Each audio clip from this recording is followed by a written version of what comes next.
You think you're better looking than Denzel Washington? Yeah. Do you really? Oh, yeah. What if that was put to a vote and you were outvoted? And if I had the money and the power and making movies, I'd get 10 times more women than him. Remember those sad, delusional Nazi crackpots we all used to make fun of? I don't want to blow you away here, but the truth is that probably a whole bunch of white people that haven't joined Gordon the Klan. They've changed a bit. In 2017, the far right is experiencing something of a reformation. You will have seen this video appear several times on your timeline already, I'm sure.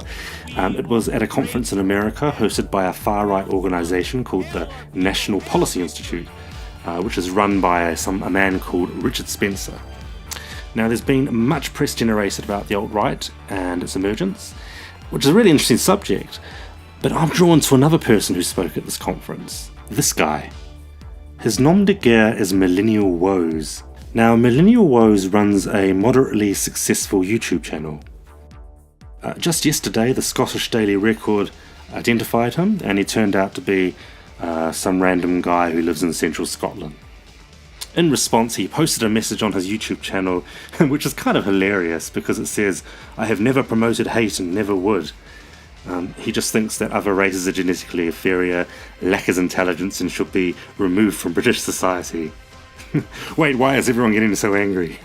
Here is Woes speaking to The Atlantic. 2 or 3 years ago, I finally came to understand what is called the Jewish question, that there are problems with the Jewish people. And that was difficult because I really didn't want to become an anti-Semite. It's like the biggest cliche, the biggest right-wing cliche. And here he is addressing the conference that we saw earlier. You can't really explain why bestiality is wrong. Can anyone? I'll shoot your answers down if you do, because I've gone through them all. Now, I've always been morbidly fascinated by the far right, particularly far-right politics in the UK, and I'm trying to figure out where Millennial Woes fits into the grander scheme of things. As a YouTuber, Millennial Woes has been elevated to minor celebrity status within the internet's far-right community. Here's a track someone mixed of his reworking of the John Lennon song Imagine. You may say I'm a xenophobe, but you're helping to destroy a civilization. Imagine. He addresses his audience from his bedroom and is unshaven and clothed in his dressing gown, often chain-smoking. So he's quite an unlikely leader. But I've watched pretty much most all of the 600 videos on his YouTube channel. It's no small feat. A lot of them are really tedious, and it was quite a marathon. 2.5 years ago, I called myself a neo-reactionary. And in fact, even today, when I share something on Twitter, I still append the NRX suffix, the hashtag. Since January 2014, things have changed. The various bodies of thought have become a bit more defined. The alt-right has simplified and basically become straightforward white nationalism. He describes himself as a neo-reactionary, which basically means bog-standard Nazi views, dressed up with some philosophical babble about an ethno-state, which is a nation that has been ethnically cleansed of all the races but the white race. Everyone was Turkish. Her genes, her precious genes, are now going to be contaminated with Africa. Oh, it's the most extreme right-wing position you hold.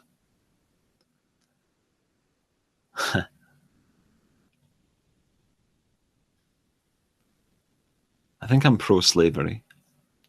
He believes that Western civilization is in decline because white people have all become nihilistic within a culture that has lost its meaning, and soon that society will collapse, at which point white people will unite to war with other races. It's all really, really bleak stuff. And it's not just a gloomy aesthetic. None of Millennial Woes' videos portray what a clinician would describe as a strength-based approach. For someone who talks incessantly about celebrating his history, culture and race, his channel is excruciatingly joyless. Take this video entitled Classical Music and Intelligence. It was one of the first I watched. I expected for him to share his love of Wagner or something, which I'm sure he's a fan of. But no, it's a 4-minute complaint about someone he works with. This girl came in and she was working with me. And she said, "Who put on that shite?" She had broad Scots, so it was more like, "Who put on that shite?" And I mean, she was just rebelling against it, saying that it was a racket. She actually used that word as well, a racket. Well, take this video, taken on the eve of that big American speech. He's standing outside the restaurant looking at a group of protesters who have created something of a carnival atmosphere. He actually seems bothered that he hasn't been recognised by them and that they're having fun. I mean, it's just fucking ridiculous. It's just nonsense. Yet again, it seems primarily a social thing rather than anything intellectual, moral or spiritual. It's fucking nonsense. I think they don't know anything about this. I think they maybe recognise Richard Spencer. I don't think they've watched our videos. I don't think they've read our blogs. I think they've just heard, oh, they're really bad people, so, you know, it's just a bunch of weaklings, degenerates, reprobates and losers. Some of them are mixed race, some of them are gay, one of them's still twerking away, this gay man. I mean, it's just farcical. Then there's the art college thing. I came up with them through my own thinking when I was 18 at art college. Believe me, I know this. I went to a very good art college. Now, I possibly could have gone into this in my video about art college. And I'm sort of nervous about saying that because I did go to art college in London. And it seems that going to art college is the only significant life experience he has had in his 34 years. Well, Jared travelled to Africa, Kevin travelled to Jamaica, I travelled to London. Because it seems to be something he returns to over and over again. When he describes his interaction with people of other ethnicities, he returns to his university experience. I went to art college in London, coming from Edinburgh in Scotland. Edinburgh was virtually 100% white.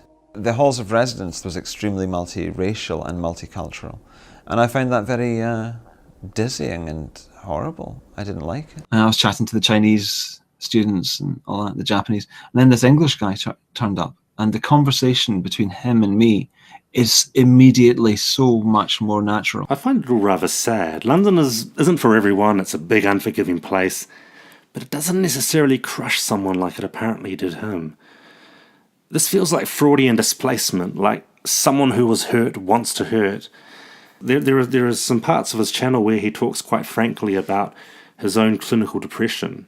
It just splatters you into a universe of blackness, where there is no light, there is no optimism, then there is no meaning. There is only danger and doom. And I remember this day just realising how bad everything was, how bad a condition I was in. But it didn't seem like a bad condition. It seemed that this was just the truth. I had found the truth. Everything's fucking mad. Everything is completely empty. There is nothing. There is absolutely nothing. As I became more happy, my worldview became more simple and gave rise to a mission. And that mission was very straightforward. It was to do whatever I can to help save the white race. It might be, I mean, this channel is therapy for me. What hell kind of therapy is this? He's kind of latching onto the negative aspects of his personality and just amplifying them. So why does he have such appeal? Millennial Woes, I think, is just the kind of person that we want in the alt-right. He has a unique perspective. He's someone who is coming from somewhere. And he's kind of, I could say, Millennial Woes, and you could say that about me too. We're kind of the hipster whisperers. I was aware of a problem in the alt-right, which is that it is largely populated with people who are depressed and people who are neets. And neither of those conditions is a healthy one to be in, and I felt a duty to help them. He is brutally honest and seems self-aware. He has quite a neat turn of phrase, which has been lacking in some of the rock scum that have gone before him. He speaks to a generation of people who live at home with their parents, who have a high cultural capital but are economically disadvantaged. Youth unemployment is at an all-time high, and their only stimulation is to wed themselves to the internet in their bedrooms. And let's be clear, suffering from depression isn't a cause of racism. There's something else going on here. Millennial Woes isn't just any racist, he's a genocidal racist. I think my channel does recruit people to the reactosphere because I am a halfway point between the mainstream and some people in the reactosphere who are more extreme than I am, or at least some people in the alt-right. But this position gives me a leeway to ask questions, and I don't have to be certain of anything. I mean, I've said over and over again that I don't condone violence. I condemn violence. I'm not interested in inciting violence. Now, advocating might or might not be the correct term. It might be more precise to say that he bathes, he luxuriates in genocidal fantasies. The only thing that will take care of itself is the oncoming bloodshed that these people in the EU and in national governments have worked to bring about.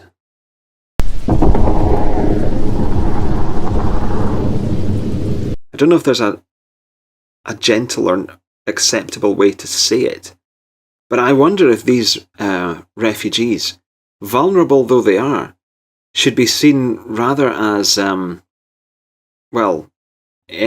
enemy. Maybe we should blow up their boats, send a torpedo and just fuck them up.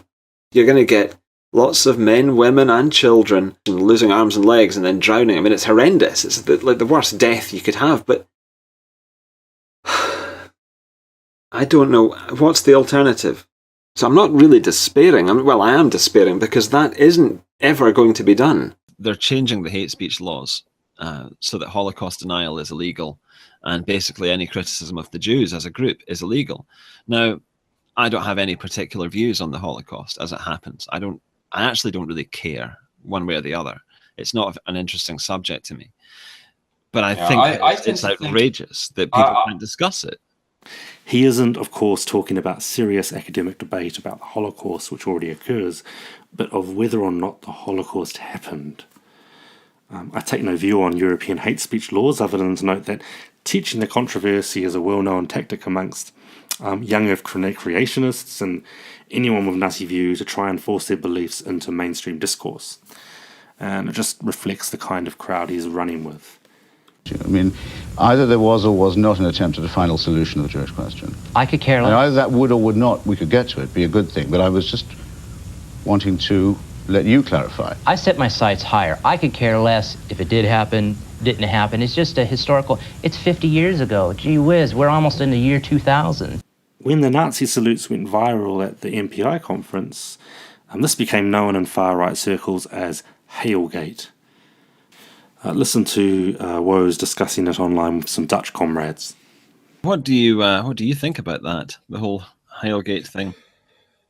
Well, I don't want to disavow the Nazis. I mean, they're all right. I'm not a Nazi myself, but you know. But the thing is, if you do that in the Netherlands, you go to jail. It is a punishable offense. So you know, if we start doing things like that, and if we get too associated with ideas and things like that, well, the organization is done. Basically, we can't do that. Yeah, I mean, it's the same with me. And I have this problem. This is why there aren't going to be open hangouts this year, because it's too dodgy. I think Americans seem to think that hate speech laws are a joke.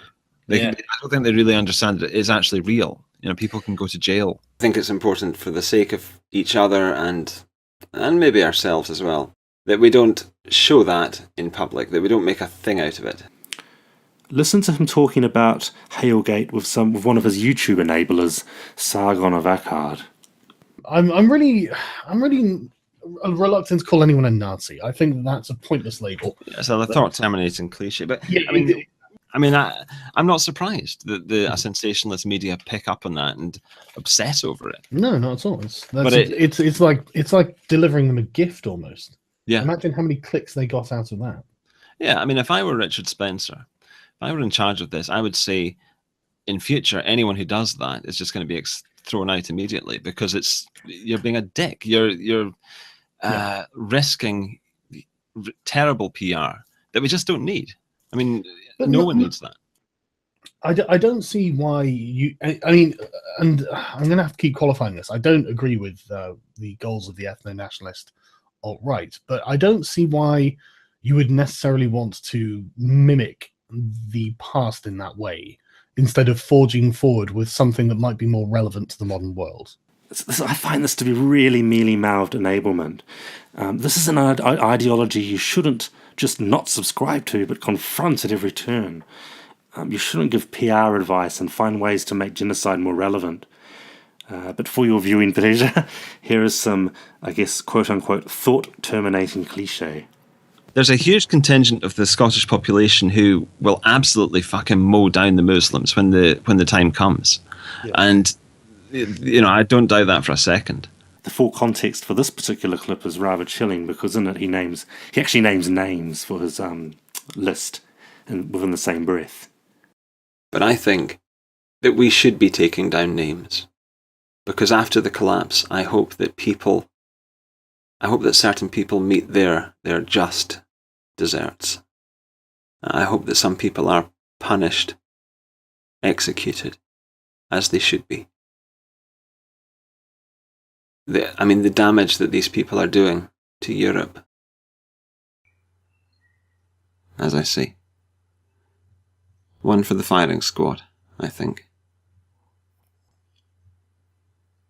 I think it's important that we keep that behind closed doors and don't put it on YouTube videos. We are going to get emotional sometimes. It would be ridiculous if we didn't. I believe Millennial Woes takes a long view where people like him and his friends can toxify our culture enough that they can finally lose all their inhibitions and unleash this genocide and create this glorious white ethno-state. But I still can't help but feel a twinge of pity for the guy. And I think this is all to do with honesty. I'm very interested in this nowadays. I mentioned it in the video. The importance of being honest with oneself. Because it's the first step to being honest with other people and with the world. And then experiencing the world honestly, sincerely.